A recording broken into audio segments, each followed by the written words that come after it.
Hi, I'm Lori Allen, and I have a really cool movie that's coming out that I'm so happy to be a part of, Inside Out. How are you doing today, Lori? I am actually doing fantastic today. Thank you. I'm so excited to talk to you because I'm a huge animation fan. Yay! I'm always fascinated by how people start their work as voiceover artists. How did you start? Well, I started, both my parents are actually voiceover artists, and that's so cool because I'm from the D.C. area, and I found out that you are too, kind of, well, you're from the Midwest, but you spent some time in the D.C. area.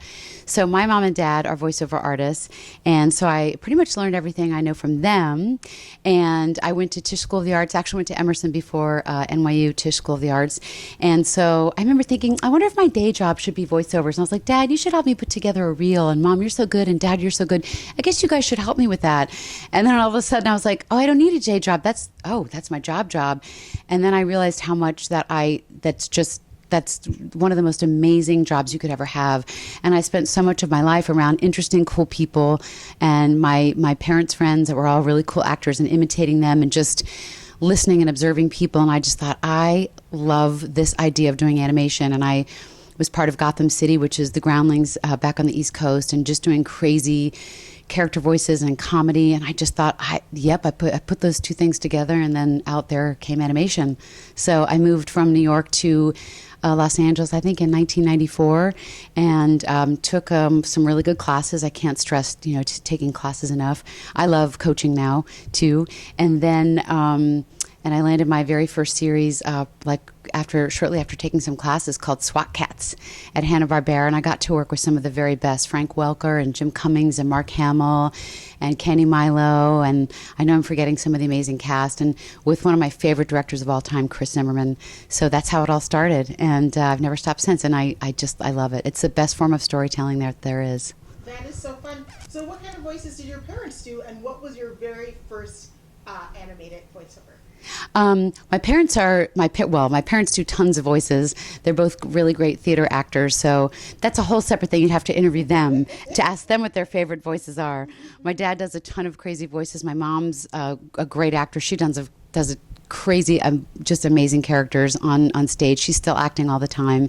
And I'm trying to think, one of my favorite voices that I started doing when I was in the Groundlings is that we were going from rehearsal space to an actual gig, and I heard Liza Minnelli. We were walking by, and I was like, what is that gorgeous figure? And I was like, oh my gosh, that's Liza Minnelli talking in the middle of this studio space or a restaurant. And I thought, that's Liza Minnelli, Liza with a Z, completely obsessed with Liza.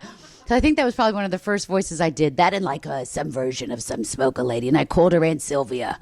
And so those were a couple of my very first voices that I just fell in love with. And of course, like at the time, like Rosie Perez was like really popular, right? So I was like, oh my God, like Mookie, I can't believe it. So then I think like when I first came out to LA, just like auditioning over and over for like Mad TV and In Living Color, they brought me out like 7 million times for that.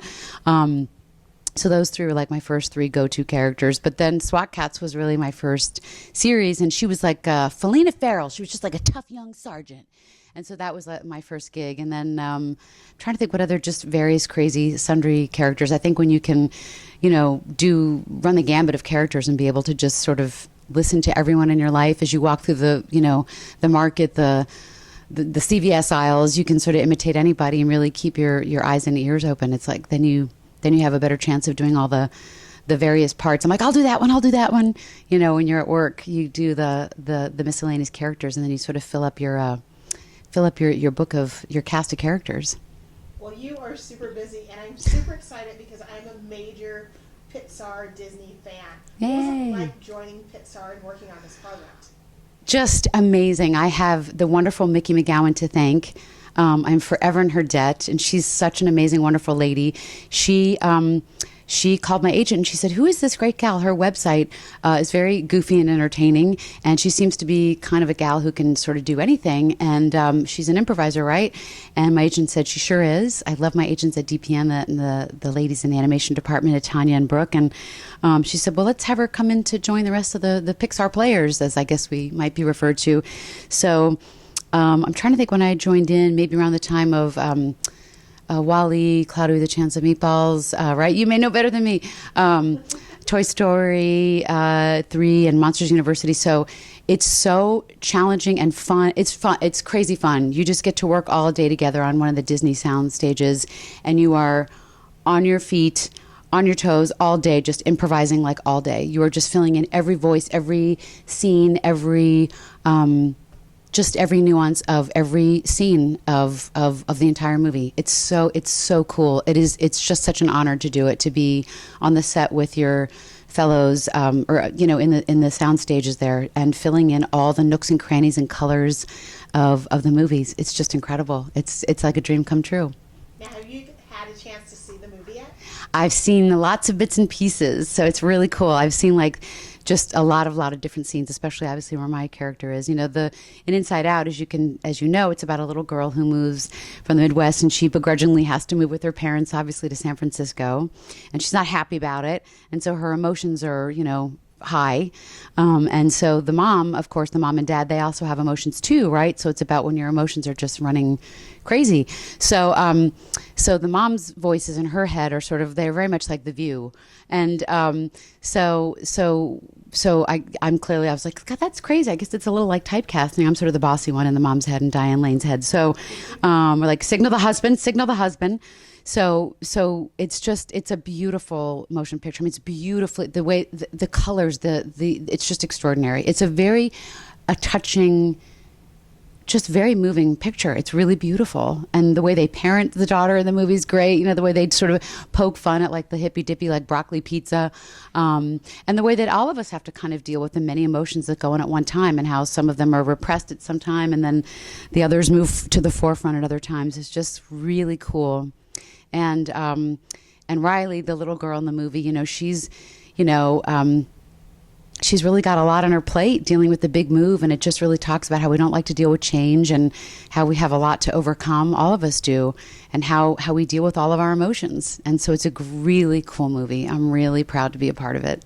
I'm super excited to see it. And I know. You are an emotional, passionate woman, because I know in your spare time you spend a lot with animal rescue. Can you tell me a little bit about that? Yes, I can. I'm really happy to be working with one of my best friends from college, Fia Pereira. We started a U.S. chapter of No to Dog Meat, so we're really helping to stop the really awful dog and cat meat trade that happens in a lot of Asian countries.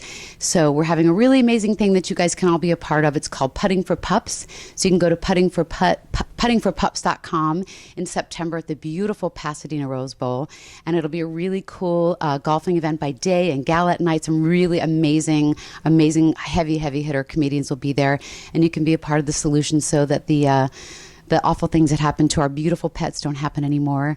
And so it'll be a really cool event. I'll be there doing some comedy, and you guys can all check it out. It'll be really fun. So yeah, that sounds like a lot of fun, and yeah, it's so near to everyone's heart. Yeah, it's shocking what they do in other countries. I know. Happy that you are bringing awareness to it here in the U.S. Yeah, me too, because I think a lot, it happens in the U.S. I'm glad you brought that up. Thank you, because there's a big loophole that goes on here in the United States.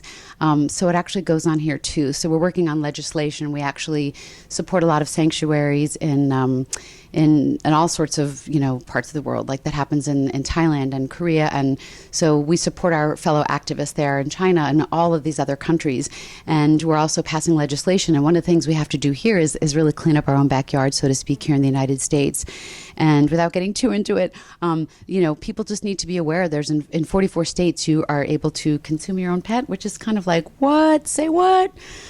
Yes, it is. So we really have to be, we have to be aware that people are sometimes say to me, like, I can't believe that even happens. And I said, I didn't either. But once it's kind of like, wow, I want to be a part of the solution. I really want to be a part of the solution. So I do. So I really hope that people with dogs and cats will come out and spread the word. And you can also go to our website, which is www.no2dogmeat.com. And we always need money to help keep our sanctuaries up and running, and to be able to keep us before Congress and keep us before our UK partners, our wonderful ladies over in the UK, before the UN, the Parliament and things like that. So we just got a lot of work to do, and we really just appreciate everybody's help. Well, I think I'll be putting sometime soon. Yay! September. Yay, September 13th, puttingforpups.com. Yep.